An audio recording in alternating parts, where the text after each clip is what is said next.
হ্যাঁ রব, জীবনে যা কিছু আপনার কাছে চেয়েছি তা হয়তো আমার জন্য উত্তম নয়, তাই তো আপনি আমাকে তা দেননি।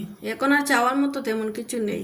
আপনি উত্তম পরিকল্পনাকারী বলে সব কিছু আপনার কাছে সঁপে দিলাম।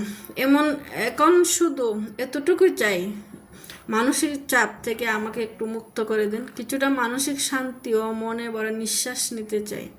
আপনি মহান দয়ালু, এতটুকু দয়া আপনি আমাকে করতেই পারেন। তো আসসালামু আলাইকুম ভিউয়ার্স, তো লাইফস্টাইল ব্লগতে আপনার সবাইকে স্বাগতম। তো অনেক দিন পর আমার ভিডিও শুরু করলাম।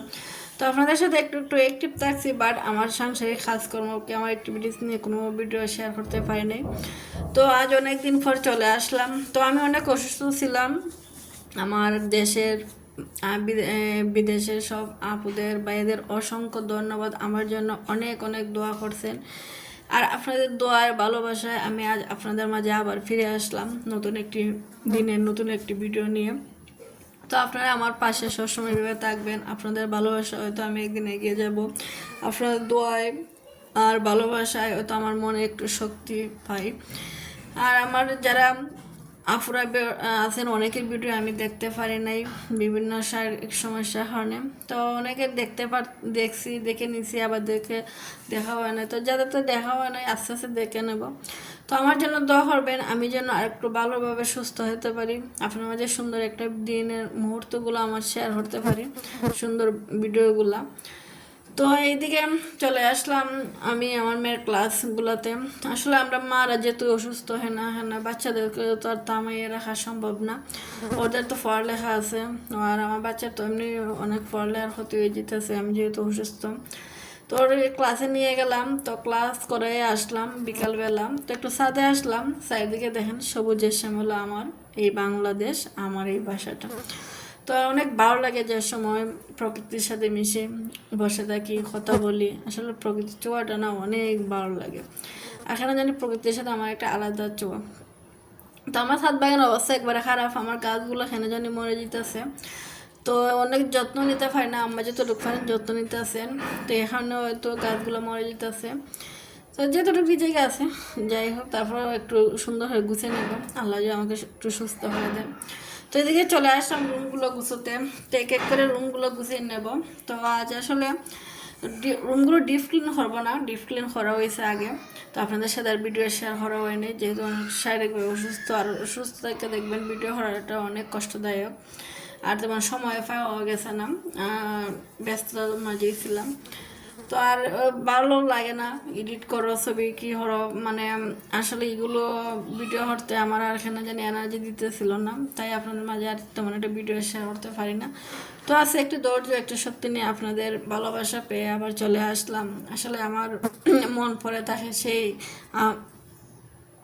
আপুদের কাছে, যখন তাদের একটা সুন্দর কমেন্ট, আসলে আমার একটা অনেক সুন্দর অনুপ্রেরণা।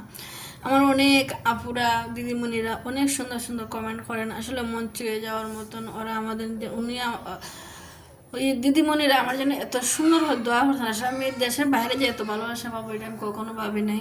তো এদিকে ডাক্তারের দেখেন প্রেসক্রিপশন, তো এখানে বিভিন্ন পরীক্ষা তো করে আসছিলাম। তো হয়তো রিপোর্ট আনছি আর হয়তো রিপোর্ট বাকি রয়েছে।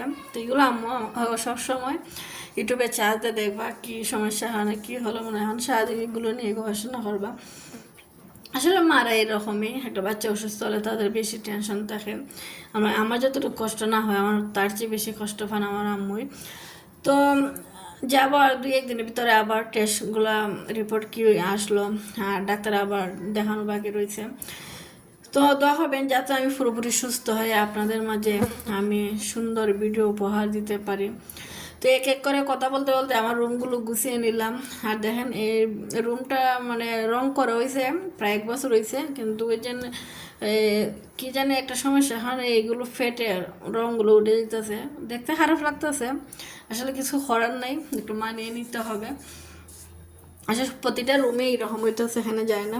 তো রং করার কারণে অনেক সুন্দরই লাগছিল, কিন্তু বাট এখন যে এইভাবে মানে লবণাক্তর মতন এগুলো ফেটে ফেটে যায় মধ্যখানো দেয়, এগুলো রং উঠে যেতেছে। তো এইদিকে চলে আসলাম আমার বেডরুমটা। তো সকালে একটু বেডরুমটা গুছিয়ে নিয়েছিলাম, সকালে যেহেতু একটু তাড়াহুড়া থাকে, ব্যস্ততা থাকে, মেয়ের স্কুল থাকে আর পড়াও থাকে, সব কিছু মিলে আমি সময় কুলাতে পারি না, যেহেতু স্টুডেন্টও থাকে।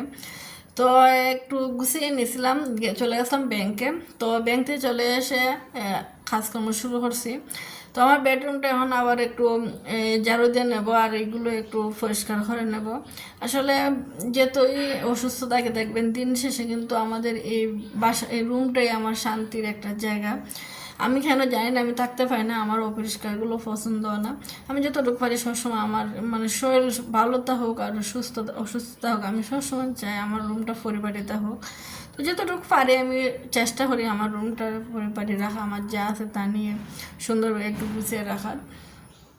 হয়তো আহামরি তেমন কোনো ফার্নিচার নাই, তো যতটুকু আছে তা নিয়ে আমি একটু সুন্দরভাবে গুছিয়ে তাহাটা আমি খুবই ভালোবাসি। আর গুছানোটা আমার ছোটোবেলার থেকে একটা অভ্যাস, আমার খুব এটা মানে রক্তের সাথে মিশে গেছে। আমি যে জায়গায় যাই না কেন আমার গুছানো পরিপাটি তাহাটা আমার সবচেয়ে ভালো লাগে। আর ভালো লাগার থেকে আসলে আমি সবসময় কাজ করি। আমি সেখানে যাই না, এটা মানে আমার রক্তের সাথে যেন মিশে গেছে। আমার যে বেডটা একটু এলোমেলো হয়, মন চায় যে বেডটা আবার একটু গুছিয়ে নিই। ঠিকভাবে আমার সারাদিন আসলে খেটে যায় ব্যস্ততার মাঝে। মাঝে মাঝে এত কাজ করি যে অসুস্থ হয়ে যায়। তো তারপরেও কাজ তো আমাদের থেমে থাকে না, করতেই হবে। তো মনে হলো হঠাৎ করে যে আমার তো মেয়ের টেবিলটা একটু মুছে নেওয়া দরকার, কারণ ও যেহেতু মাঝে মাঝে এখানে খাইতে বসে, প্রায় সময় টেবিলেই খায়, ডাইনিং টেবিলে তেমন যেতে চায় না, কারণ ভালো যে কেন এখানে আমার ভালো, তো এখানেই ও প্রায় সময় খায়। তো আমি প্রায় সময় এখানে খাইয়ে নিই, আর মাঝে মাঝে হয়তো ডাইনিং টেবিলে বসি। আর আসলে একা বসে খাইতে ভালো লাগে না, সবাই যে সময় একসাথে বসে খাইতে এটা আলাদা মজা। তো একটা বেডরুমে চলে আসলাম। তো এই বেডরুমটা তো যেহেতু কেউ থাকা হয় না, তো হালকা একটু মুছে নিতেছি। বিছানাটা ভাবছিলাম চেঞ্জ করবো, তো আজকে আর চেঞ্জ করবো না, অন্যদিন সময় করে চেঞ্জ করে ধুয়ে নেব। আর আজকে এইগুলোই একটু মুছে নেব। আসলে কেন জানি কাপড়গুলোতে ফাঙ্কাস পরে যায়, বুঝতে পারলাম না। আমি তো সন্ধ্যা করে দইয়ে আবার শুকিয়ে এনে রাখলাম, আবার যখন ফাঙ্কাস পরে গেছে, তখন ভাবলাম যে এখন দইয়ে দিয়ে সব কিছু আবার আলমারিতে তুলে রাখবো, আর আলনাতে কিছু রাখবো না। আসলে এগুলো ফাঙ্কাস পরে যায়, ময়লা হয়ে যায়, ধুলাবালু পরে। আর ধুলাবালু এত সব কোথা থেকে আসে আল্লাহ জানে। আমার যেহেতু বাসাটা একবারে রাস্তার কাছে, তো সেহেতু একটু ধুলাবালুটা বেশি পড়ে। তারপরে তেমন কোনো ধুলাবালু না, এটা কিন্তু পাহাড়ি রাস্তাটা, তারপরে বেশি আমার কাছে লাগে নিচতলা দেখে মনে হয় বেশি ধুলা পড়ে। তো আমি তো প্রতিনিয়ত যে সময় রুমগুলো গুছাই, তখনই সব ফার্নিচারগুলো চেষ্টা করি হালকাভাবে একটু মুছে নেওয়ার জন্য, না দেখবেন পরবর্তীতে অনেক ময়লা জমে যায়, আরও কষ্ট হয়ে যায় রুমগুলো গুছাতে। আর প্রতিটি ফার্নিচার দেখবেন যে যেগুলো ডিজাইন করা, এগুলোতে কিন্তু অনেক ময়লা জমে। তো যখন আমি একটু সময় পাবো চেষ্টা করবো এগুলো একটু ডিপ ক্লিন করার জন্য, অথবা রং করে নেওয়ারও চেষ্টা করবো। তো এইদিকে এই বেডগুলো গুছিয়ে নিলাম। তো আর বেড কাভারটা চেঞ্জ করলাম না, অন্য একদিন চেঞ্জ করবো। আজকে যেহেতু দেরি হয়ে গেছে, আর শরীরটা তেমন ভালো লাগতেছে না, আর প্রচণ্ড গরমও। আসলে অবশ্য একটা জিনিস, গরমের সময় বেশি রোদ তাহলে কাপড় ধুয়ে দিলে ভালো, তো কাপড়টা তাড়াতাড়ি শুকিয়ে যায়।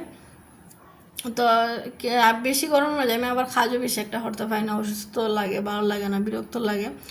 তো এইদিকে ভাবতে ভাবতে ভাবলাম না আজকে বিছানা তুলি না, এগুলো একটু গুছিয়ে নেই আর মুছে নেই সব কিছু, অন্য একদিন যেদিন একটু ভালো লাগবে সেদিন তুলে ধুয়ে দেবো। আর রোদ তো আশা করি পাবো, এখন যেহেতু আস্তে আস্তে রোদের তো আসলে 1 ঘন্টা রোদ দিলেই সব কিছু শুকিয়ে এনে যাওয়া যায়। তো এদিকে আমি আবার ফলো রাখতেছি, আমার মেয়ে স্কুল থেকে আসতেছে, এদিকে রান্না বসাইছি। তো রান্না প্রায় শেষের দিকেই। তো এদিকে মেয়ের জন্য অপেক্ষা করতেছি। তো ও যে ডাক দেয় তো শুনতাম না, তো একটু ফলো রাখতেছি, ফোনে আসে। তো এসে আবার খাইয়ে আবার যাইবে স্কুলে। তো ওর জন্য আমি তাড়াহুড়া করে দুপুরে রান্নাটা রাঁধতে হয়, যেহেতু ওর টিফিন টাইমে আসলে আমি ওর বাতি খাওয়াইতে চাই। দেখছেন তখন বাচ্চাদের খাবারগুলোতে কী যে মিশায়, মানে এগুলো খাওয়ার মতন না। আর আমার বই ঘরে, তারপর আমি আজকে টিফিনেরটা হাত দিছি, বলছে তুমি বাইরের তেমন একটা খাবার খাইও না, যতটুকু পারো ঘরোয়া খাবার খাওয়ার চেষ্টা করো। তো আমি অনেক লোককে, সে তেমন একটা বাইরে খাবার খাইতে জিদ করে না, ওকে যা বলি তাই শুনে। তখন ফ্রেন্ড সার্কেলের সবাই খাইব, ও তো একটু মাঝে মাঝে খাইলাম, ওটাই সমস্যা। তারপরে আমি চেষ্টা করি দুপুর টাইমে ওর জন্য আমি বাসার থেকে টিফিনটা খাওয়াই দিই। বলি বাসার কাছে যেহেতু বাসা, আর স্কুলে খালা যেহেতু নিয়ে আসেন, তো সমস্যা নেই। তো খাই যায় বাসায় আসে। তো আজকে আমি এই ডাইনিং টেবিলটা একটু গুছিয়ে নিয়েছিলাম, ডিপ ক্লিন করছিলাম। তো আপনাদের সাথে ভিডিওটা শেয়ার করা হয় নাই, যেহেতু অনেক ব্যস্ততার সময়ের মাঝে খাটাইছি। আর দেখবেন একটা ভিডিও করতে গেলে অনেক সময় দরকার। তো ভালো থাকুন ভিউয়ার্স, আসসালামু আলাইকুম। আমার জন্য দোয়া করবেন।